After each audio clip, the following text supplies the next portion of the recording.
प्यारे बच्चों नमस्कार। फिर से आपका स्वागत है सर जी के सी अक्सर यूट्यूब चैनल में। प्यारे बच्चों सभी को पता है, चाहे एसआई के एग्ज़ाम के बारे में बात करें या फीमेल कांस्टेबल के बारे में बात करें, दोनों की दोनों जो भर्तियां हैं, इनके जो केस हैं वो कोर्ट के अंदर डल चुके हैं।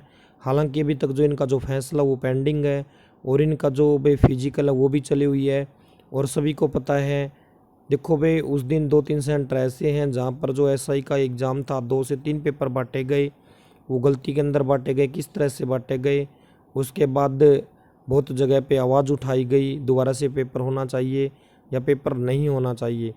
और आज देखो भाई 13 तारीख है, यानी सभी को पता है भाई 13 तारीख के अंदर 2 से 3 सेंटर ऐसे हैं जिनके अंदर दोबारा से एग्ज़ाम लिया गया। तो लगभग 585 के आसपास ऐसे कैंडिडेट हैं जिनका दोबारा से एग्ज़ाम हुआ। इसके अंदर लगभग ऐसा माना गया 85 से 90% जो बच्चे हैं वो इसके अंदर प्रेजेंट हुए। अब देखो भाई इस पेपर के बारे में हम लोग बात करें, ज़्यादा हम लोग ये नहीं कह सकते भाई ये वाला जो पेपर होगा उस दिन के पेपर से डिफ़िकल्ट होगा। यानी कहीं ना कहीं जो पेपर है आप लोगों को ऐसा नहीं लगता भाई कोई ज़्यादा बड़े लेवल का पेपर होगा या भाई जो एसआई का लेवल है उसकी तरह ही कोई डिफ़िकल्ट होगा। यानी एक सामान्य सा आप लोग पेपर कह सकते हो, ज़्यादा डिफ़िकल्ट आप लोग नहीं कह सकते।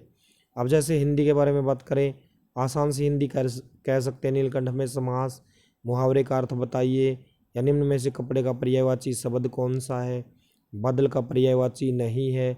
चाहे हम लोग इंग्लिश के बारे में बात करें या हरियाणा जीके के बारे में बात करें, कपास के लिए कौन सी मिट्टी उपयुक्त है, मैं सारा का सारा जो पेपर आपको दिखा रहा हूँ।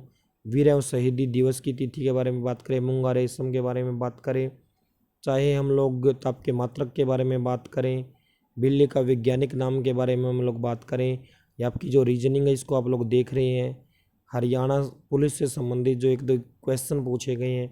यानी कहने का मतलब क्या है, इस पेपर को देखकर ये नहीं लगता भाई बहुत बड़े लेवल का या बहुत डिफ़िकल्ट एग्ज़ाम रहा होगा। अब बच्चों के मन के अंदर ये डाउट है क्या इसके अंदर नॉर्मलाइजेशन होगा या नहीं होगा।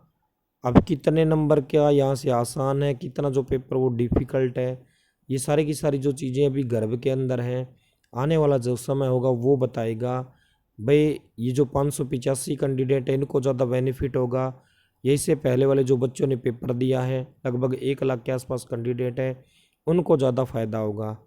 तो ये समय बताएगा जिस दिन इसका रिजल्ट आएगा भाई कौन से बच्चों को फ़ायदा हुआ, कौन से बच्चों को फ़ायदा नहीं हुआ। और कहीं ना कहीं इस तरह से भाई जो एचएसएससी है वो भी कटघरे के अंदर खड़ी होती है, क्योंकि एक शिफ्ट के अंदर एग्ज़ाम लिया जाए तो फिर नॉर्मलाइजेशन का जो सिस्टम होगा ये नहीं करना पड़ेगा। बार बार इसके ऊपर आवाज़ उठाई गई है, बहुत सारे बच्चे जो है कोर्ट केस के अंदर चले गए। तो प्यारे बच्चों देखो भाई ये चीज़ें अभी पता है पेंडिंग है। कट ऑफ का अनुमान लगाएं तो कट ऑफ मान के चलो भाई कम से कम कट ऑफ यहाँ से एग्ज़ामों के बारे में जाएगी कम से कम 75 से ऊपर कट ऑफ रहने वाली है भाई। इन पेपरों को देखकर तो 75 से ऊपर कट ऑफ रहने वाली है, क्योंकि उस दिन ये पेपर थे डिफ़िकल्ट बताए गए थे, लेकिन पहले ही शिफ्ट के जो पेपर थे वो आसान बताए गए थे।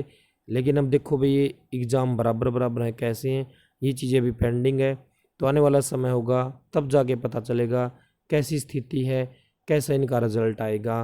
तो प्यारे बच्चों, जय हरियाणा, दिल में बसा हरियाणा।